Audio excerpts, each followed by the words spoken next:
Caleb Williams just didn't give the Chicago Bears a win yesterday. He gave us a moment. Him, Commandant guy, Colston Loveland, they all gave us moments. We're going to talk about what those moments mean and how the Bears can build off of that on today's Chicago Bears Central.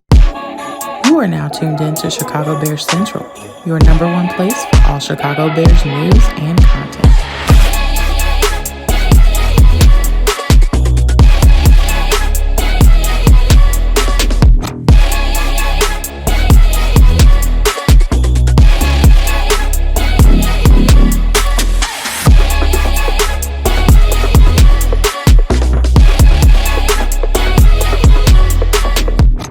What's going on, Bears fans? Welcome to another episode of Chicago Bears Central, your number one spot for everything Chicago Bears related. I'm the host there, Haize.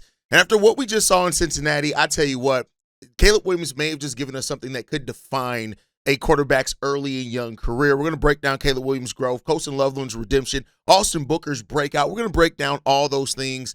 And, of course, we're going to talk about the winners and losers from last night's game as well. And let's go ahead and jump right into it. So, Caleb Williams gave the Bears what a lot of Bears fans have been waiting for, a signature win. And that was with Caleb Williams, no interceptions. He threw touchdowns. He caught a pass for a touchdown as well.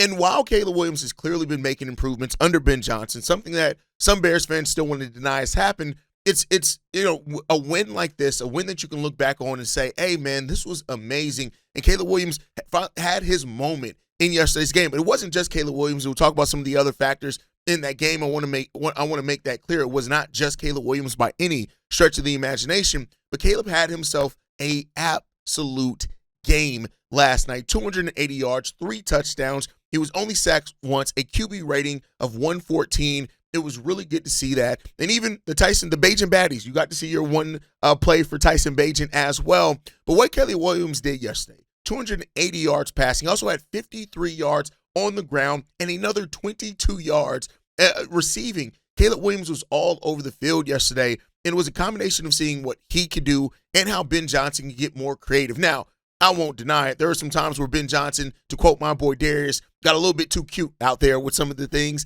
And I think, even the most stout Bears fan will agree. Some of those moments, you're looking at it, you're like, hey, Ben, did we have to do that there?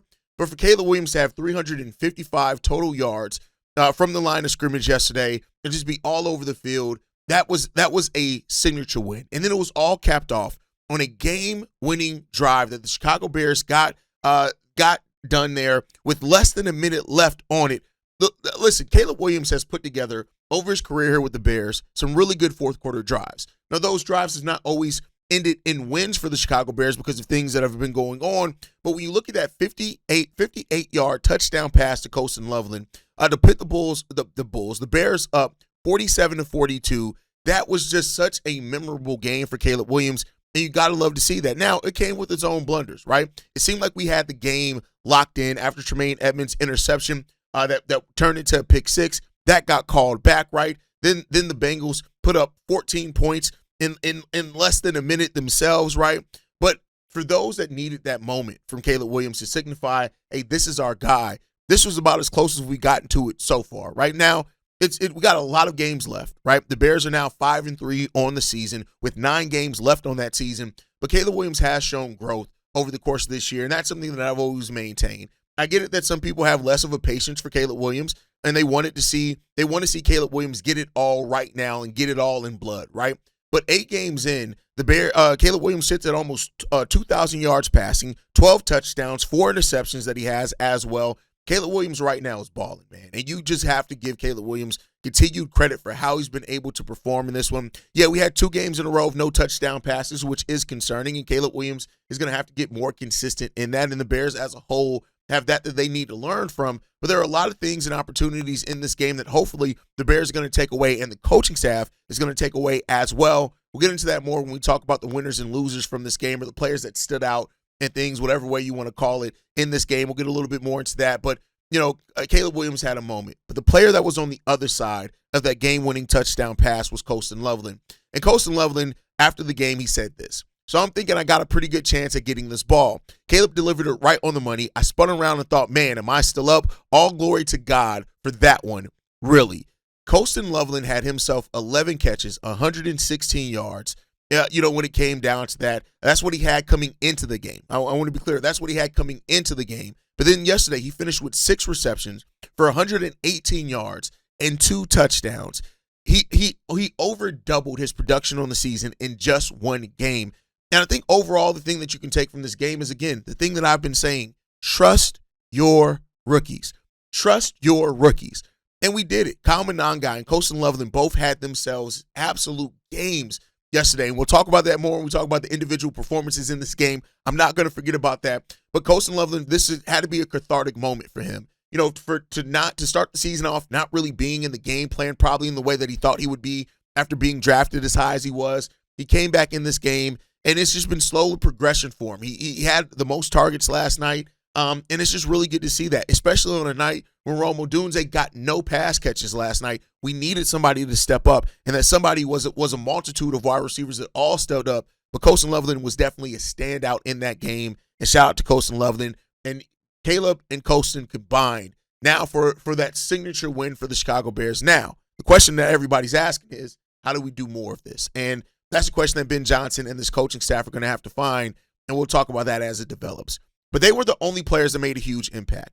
Austin Booker had himself an absolute game yesterday as well, and I want to give credit out for Austin Booker. We knew that seeing what he was able to do in the preseason when he played, he looked like a player that was primed for a breakout. He only had 2 total tackles yesterday, but the sack that he had, the tackle for a loss, he had a QB hit, and he forced a fumble at a key moment. And then when you get into the nitty-gritty of the numbers as well, you see that Austin Booker had himself a game and played a really big impact for this Bears team, and that's all you want. And the thing now is going to become, and I don't think it's going to happen over the season, but at the end of the season, we got to ask ourselves, did Austin Booker just make what, and he's probably, for many people, they're already going to say yes, you invested $48 million in Dayo Odeyingbo, and you did that because you didn't trust. Now, don't get me wrong. We needed more depth on that D-line regardless, right? But when you look at what Odeyingbo has done so far, right? He didn't have a strong game yesterday. He has had some strong games, better than others. I want to be clear with that one. But I think when you look at it, his job was simple. He was supposed to come in here and provide and take some pressure off Montez Sweat. And it looks like already that Austin Booker is going to be more apt in doing that. Now, we know that Dayo is getting paid $20 million next year, and most of that money is guaranteed. He's going to be on the Bears roster unless the Bears find somebody that wants to trade for him. And I do think that Dayo is going to still be able to produce, but I think now the remainder part of the season, the question has to be, is Austin Booker going to make that signing nullified and make it be, you should have just trusted Austin Booker, Ryan Poles? And we'll see. Now, for what it's worth, Booker wasn't healthy. So if we would have not signed Dayo and Booker would have got hurt, it would have been that. But when you come in and look at the fact that Booker in just one game basically matched what Dayo has done so far with 1 sack on the season, you look at Booker and you're just like, hey, this is a guy that he bulldozed Orlando Brown Jr. He did that, right? And to get to that strip sack on Joe Flacco. And so Booker, who had 4 sacks in preseason in only 2 games, has shown what he can do on the football field. And if he continues to be that and be this level of impact for the Chicago Bears, man, it's going to be a really good game. So now the question that's moving forward is, how long until Austin Booker is the starter? Does it happen this year? Is it something that Dennis Allen doesn't want to change? Again, Austin Booker's just coming back, so maybe he doesn't want to make that change because, we do have 9 games left on the season. But if you're looking at it as a ramp-up, maybe you don't want to go and make that change quite yet, right? And if that's where Dennis Allen is, as much as I want to, I can't really knock it at all, right? So we'll see what comes of that. But I think that Austin Booker is already showing his worth for the Chicago Bears team, and he's showing that, hey, that signing that you made, that $48 million that you spent on Dayo Odeyingbo, my job now is to come in here and show you ain't even have to spend that, bro. I got you. And for one game so far in his return, Austin Booker's presence is felt. And keep in mind, this is a guy that, yeah, he's been in the last 2 weeks of practice, but, he outside of the part of training camp he had before he went down in the second preseason game, like, this is a guy that hasn't played football in 2 months. So now looking at him, man, Austin Booker came out. He made a huge impact for this Bears team, and I got to give him credit for that. But let's get into it, man. Let's talk about the winners, the losers, the players that stood out both good and bad in this game for the Chicago Bears yesterday. And the person that I want to talk about first, only because we have not talked about him yet in this show, and I kept saying that we were going to wait, is Kyle Monangai. Kyle Monangai, who had to step in as a starter, as a rookie drafted in the 7th round for DeAndre Swift, came in and just absolutely had himself a night.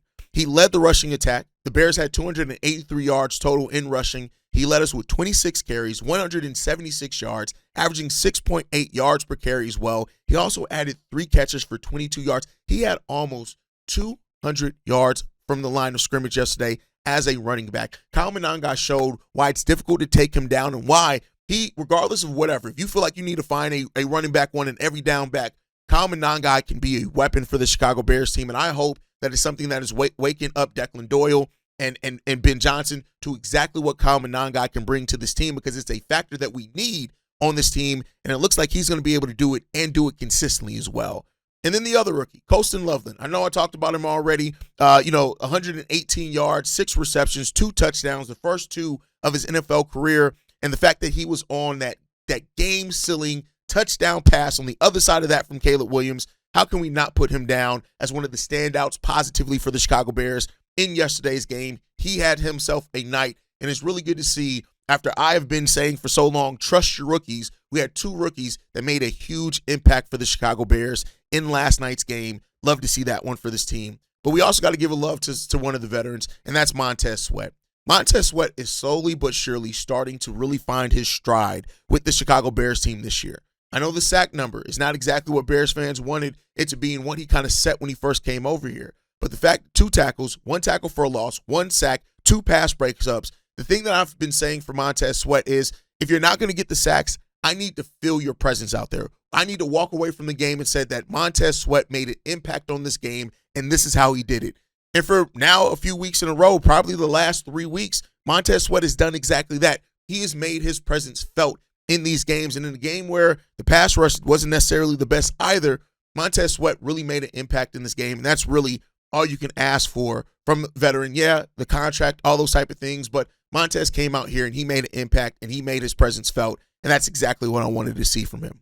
The next vet that I want to talk about is DJ Moore. 4 catches, 72 yards, a 23-yard completion as well.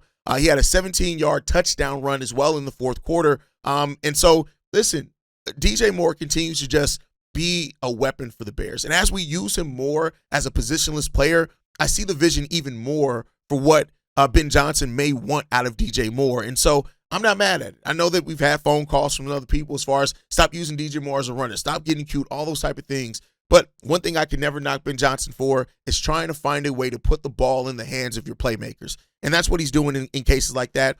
And I got to love him for it. So there you go. And then, of course, Austin Booker, who I just talked about, his season debut, the fact that he got completely overwhelmed Orlando Brown to get that strip sack on Joe Flacco. How can I not put him here as one of the standouts for the Chicago Bears? Because he absolutely made an impact yesterday, and it was definitely felt. And then lastly, Ben Johnson. Ben Johnson, man. To see what the difference that Ben Johnson, we got a voicemail on this as well, but just the difference. This Bears team has won games that I think we would have lost last year if it weren't for the changing in the coaching. I want to give Ben Johnson, I want to give this coaching staff a big part of it, but Ben Johnson specifically as an offensive play caller, I think last night was the first time that we got a full glimpse of his bag. And Ben Johnson has a bag as an offensive play caller, and we got to see a little bit of it yesterday. I think it was a really good game from him.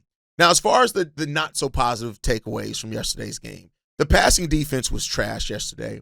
Giving up 470 yards and 4 touchdowns to Joe Burrow. I mean, yeah, man, you got to look at that. Tyreek Stevenson, he came back from shoulder injury. Nashawn Wright, Jaquan Brisker, they all had some pretty rough outings. Now, I get it. Jamar Chase, T. Higgins, like that's the best duo in football. They're going to give you fits. They combined for 3 touchdowns. But, you got to be a little bit concerned about it as the pressure and the teams that we're going to be facing are going to get better. But I think overall, like the Bears passing defense left a lot to be desired as well yesterday, and we got to find our rhythm there. Now, for what it's worth, C.J. Gardner-Johnson came in his first game. I think he made a really nice impact for this Bears team overall, but we just got to look at those things, and, we'll see how they end up shaking out. But just a little bit of a concern there when it comes down to that. And then lastly, the last thing, the bad standout, whatever you want to say, low lights, Cairo Santos and the special teams. Giving up a kick return for a touchdown to open that game. Cairo missing a field goal.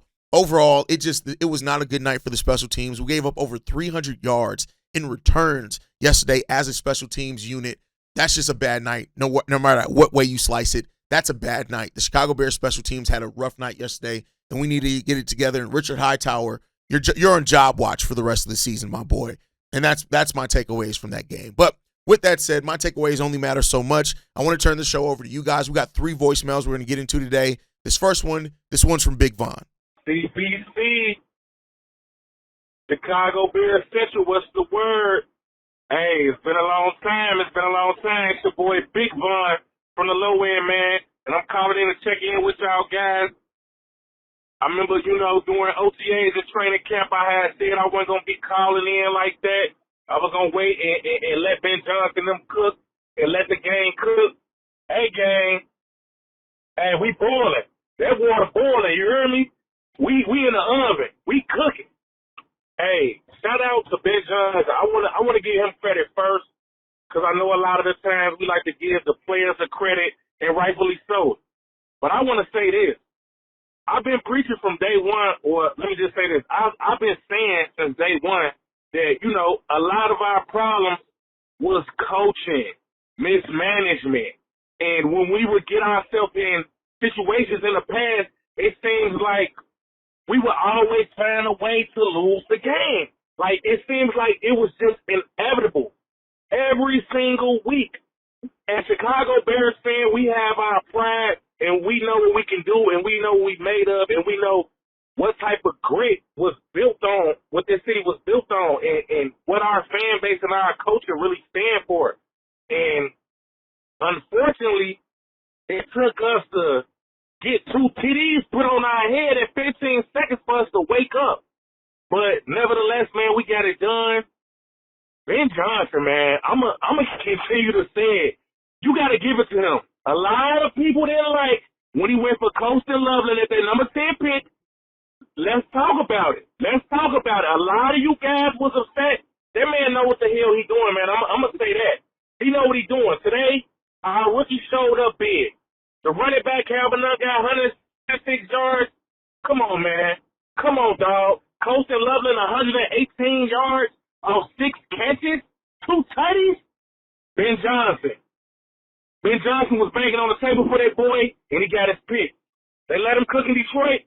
Now it's time for us to let him cook in Chicago. Hey, and please believe, I'm going to be the first in line with my play, you heard? Love y'all boys. Keep doing what y'all doing. Chicago up. Bear the hair down, baby. Let's get it. Definitely a lot of credit to Ben Johnson and the coaching staff as a whole. I think that they've brought not only a different feel, but different expectations, that they have brought something that this Bears team was sorely lacking, and that's leadership. That's accountability for themselves and for the players. Also the scheme part of it, the football part of it. We have some really damn good football coaches that understand how to get the most out of players, that have been there before, those type of things.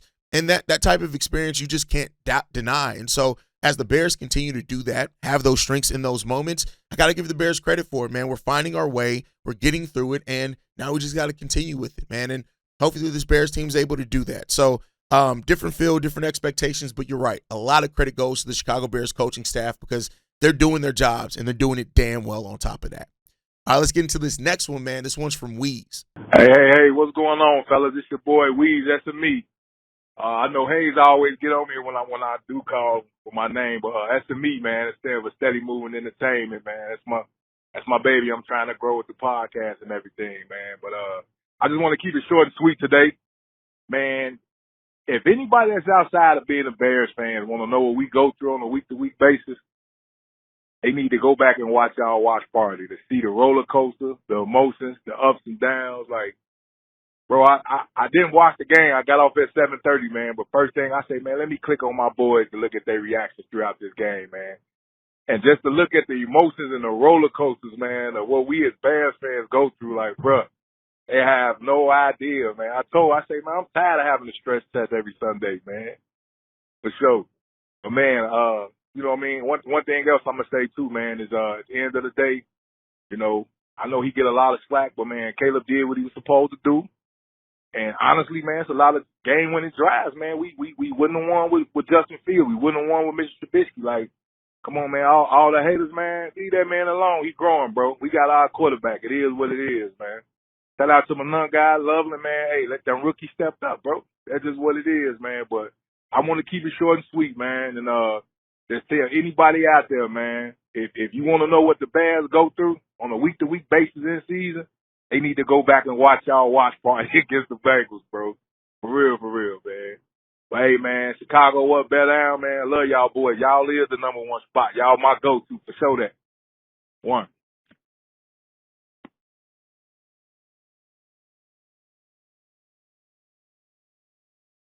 Yesterday was a perfect example of exactly what Bears fans go through. The ups, the downs, the tribulations, the turmoil, right? Like, you got to take the good with the bad. And that's always just what you got to do with every team, no matter what. It's going to be good. It's going to be bad. There's going to be some struggles, right? But I think, and like I said earlier, that this Bears team has shown themselves to be able to win some games that they would have lost last season. And sitting at 5-3 now on this season with 9 games left and the competition that we have coming up, listen, it's not going to all be pretty. The Bears aren't going to win all those games for sure. But at this point in the season, in Week 9, the Chicago Bears are right in the thick of things in the NFC North, the deepest division in football. We're right in the thick of things there, and we're in the race for the wild card. The Bears got to continue to do it. We're going through our things. We have our injuries and things like that we got to overcome. But I tell you what, it was great. It's stressful at times, but overall, I wouldn't change it for the world. I've been a Bears fan my whole entire life. Period. I've been a Chicago Bears fan, and so I'm glad that it seems like we actually have a direction, and that's the thing to take away from this. This team feels like they have a direction, something they're progressing and building towards, and they have a lot of the pieces that this team wants. Got some things that we need to shore up. We've got some things that are definitely going our way as well. All right, let's get into this last voicemail, man. This one's from Sterling. Yo, what's going on? Chicago Bears Central. It's Sterling on the road again. Y'all already know. Hey, man. Whew. Them cardiac Bears pulled it off. I haven't seen a game like that since 2001 when the Bears beat the 49ers off of something crazy, and then the following week they beat the Cleveland Browns in the exact same fashion. Shout out to Mike Brown. Anywho, good, bad, and the ugly. I should say the great, bad, and the ugly. Hey, great, 26 rushes for 176 yards plus whatever yards he got receiving. Shout out to Kyle Monangai. Big ups to the offensive line for carrying the Bears to this much-needed victory, because of the NFC North is wide open. It's wide open, fellas. Another good thing. Shout out, you know what I'm saying, to Caleb, a.k.a. Captain Clutch, a.k.a. Mr. Grizzly himself. Even though it's not pretty sometimes, goddammit, when it comes down to the last 2 minutes, whew, he gets that shit done. Hey, the bad, I'm gonna be honest with you guys. The bad was the defense. No matter how we slice and dice it or how we try to put up on it, you guys, man, the injuries and all like that, man, we looked bad. Hey, Tyreek Stevenson coming back from his arm shoulder injury. Nashawn Wright got to go. McLeod, special teamer at best, man. Minus the 2 turnovers and the run and a couple of the sacks, man. How do we give up damn near 500 yards to a 75-year-old Joe Flacco who also has an AC joint injury? That's bad, y'all. I understand it's T. Higgins and Jamar Chase, but that was bad. The ugly is our special teams. Cairo Santos giving up the first play, 99-yard touchdown, and they are, you know what I'm saying, playing pretty much the whole game on our side of the football field is not going to cut it. Hey, fellas, we got to do better. Highsmith, Hightower, hey, you got to do a better job, bro. Hey, love you guys. Chicago best. The good, the bad, the great. That's a great way to word it, and maybe that's what I'll use as a segment going forward instead of like just labeling it the lame week winners and losers. But here's what I'll say, man. the Bears got some things that they need to take away positively and negatively from this game and work. And that's really what tells you of how a team's resolve and how they're growing. Is what they learn from their mistakes, how they build upon what they do good, and how they eliminate some of the mistakes that they've been making. The Bears got better in penalties. They just did. They got better in penalties. We got a little bit better in red zone performance as well, right? So we got some things that we are progressing in. It's just, I know it's not at the rate that some Bears fans wanted to see it at, but I tell you what, being 5-3 right now in the season, I take that. Like, I take that every step of the way. It kind of is what it is, man. I think also when you just look at for example, you look at the NFC, the most wins in the NFC is 6, right? So, like, the Bears are right there. They're in the thick of things, and that's all we can really ask for at this point in the season. Now, as things continue to progress, it is what it is. And we'll see what the Bears do with the trade deadline. Hopefully a move's coming. We heard that the Bears are going to be buyers. We shall see. But overall, man, I'm loving where we are right now as a team. I'm loving that we actually seem like we're moving towards something. Now, let's get it done. Let's go out there and get it done, and let's get some and stack some more wins and get healthier too.